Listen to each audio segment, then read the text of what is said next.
अजीत पवार के हाथों पार्टी गंवा चुके शरद पवार अब सियासत की बिसात पर मोहरे सेट करने के काम में जुट गए हैं।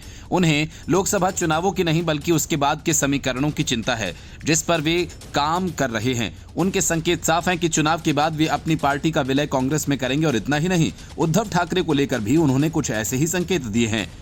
पवार का कहना है कि उद्धव ठाकरे और हमारे विचार एक जैसे हैं और हमारा विचार कांग्रेस जैसा, नेहरू और गांधी जैसा। मतलब ये कि शरद पवार की पार्टी के साथ शिवसेना यूबीटी का भी विलय कांग्रेस में हो सकता है। शरद पवार की इन बातों से महाराष्ट्र की सियासत गर्मा गई है। लोकसभा चुनाव 2024 की राजनीतिक तस्वीर को लेकर शरद पवार ने कहा कि आम चुनाव के बाद कई क्षेत्रीय दल कांग्रेस के करीब आएंगे। इसके अलावा कुछ दल तो कांग्रेस में विलय भी कर सकते हैं। विपक्ष के वरिष्ठ नेताओं में से एक शरद पवार ने कहा कि अगले कुछ सालों में कई दल कांग्रेस के करीब आएंगे। यही नहीं, इनमें से कुछ तो कांग्रेस में विलय के विकल्प पर भी विचार कर सकते हैं यदि उन्हें लगा कि उनके दल के लिए ये बेहतर होगा। शरद पवार ने इसके साथ ही एक हिंट भी दे दिया। उनसे जब पूछा गया कि क्या ये बात उनकी पार्टी एनसीपी शरद चंद्र पवार पर भी लागू होती है, इस पर पवार ने कहा कि मैं कांग्रेस और अपनी पार्टी में कोई अंतर नहीं देखता। वैचारिक रूप से हम गांधी और नेहरू की लाइन को ही मानते हैं। उन्होंने कहा कि मैं अभी से कुछ नहीं कह रहा हूँ, बिना अपने साथियों से बात किए कुछ नहीं कहना चाहिए। वैचारिक रूप से हम कांग्रेस के करीब हैं। आगे की रणनीति या कदम पर कोई भी फैसला सामूहिक रूप से ही होगा। नरेंद्र मोदी के साथ समझौता करना तो मुश्किल है। और इस तरह शरद पवार ने खुलकर नहीं कहा, लेकिन इतना हिंट जरूर दे दिया, कांग्रेस में उनकी पार्टी का विलय हो सकता है।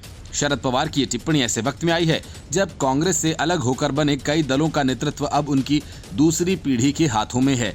इस दौरान शरद पवार ने सहयोगी दल उद्धव सेना के बारे में भी बात की। उन्होंने कहा कि उद्धव ठाकरे पॉजिटिव नेता हैं। हमने उनके सोचने के तरीके को समझा है, वो हमारे जैसा ही विचार रखते हैं। और इस दौरान शरद पवार ने एक बड़ी भविष्यवाणी करते हुए कहा कि महाराष्ट्र और यूपी जैसे राज्यों में सत्ता पक्ष के खिलाफ अंडर करंट है। उन्होंने कहा कि बड़ी संख्या में ऐसे दल हैं जो नरेंद्र मोदी को पसंद नहीं करते हैं, ये लोग साथ आ सकते हैं। पवार ने कहा कि देश का मूड अब मोदी के खिलाफ हो रहा है। ये चुनाव 2014 और 2019 से अलग है। अब एक बड़ी आबादी उन लोगों की है जो पहली बार वोट देने जा रहे हैं। ये लोग सरकार को कम पसंद कर रहे हैं। इसकी वजह रोजगार भी है। उन्होंने 1977 का उदाहरण देते हुए कहा कि तब मोरारजी देसाई की लोकप्रियता आज के राहुल गांधी जितनी तो नहीं थी, लेकिन सरकार बदल गई थी। हालांकि शरद पवार की ये बात सही नहीं है, क्योंकि 1977 के एक तरह से जयप्रकाश नारायण के नेतृत्व में लड़ी गई लड़ाई थी और बिना पीएम फेस के तब कोई नहीं जानता था कि नतीजों के बाद मोरारजी देसाई पीएम चुने जाएंगे।